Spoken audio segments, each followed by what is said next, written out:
I'm Dr. Shaw. I'm going to talk about today the 10 most common mistakes, and the topic for today's auto injury mistake that people make is that when they have their injury and the ambulance shows up at the site of the injury, they choose not to take the ambulance to the hospital. Now, some people do this; they don't want to take the expense. Some people say, "Well, I don't feel so bad right now." And the truth is, you might not feel that bad right now. You'll probably feel really bad a half an hour from now, or a couple of hours from now, and certainly by the next morning.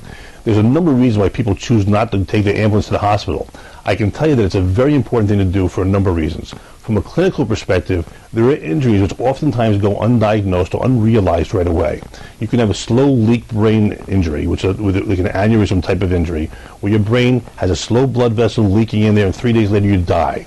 You can have minor and undetected injuries, which you don't appreciate right away. Another perspective, which might not be clinical, but it's important to know, is that the severity of your injuries is documented by how you treat the injury immediately after the injury. By going to the hospital, by going to the emergency room, you have an immediate documentation of what was happening at the time. It's something your lawyer could use to help document the severity of the injury and why it required going to the hospital. And also, it'll give a baseline of information. It might be radiographic information or just clinical information from the emergency room physician that your treating chiropractor could use immediately to make an assessment of what your status might be for the future. Both of these aspects are very important.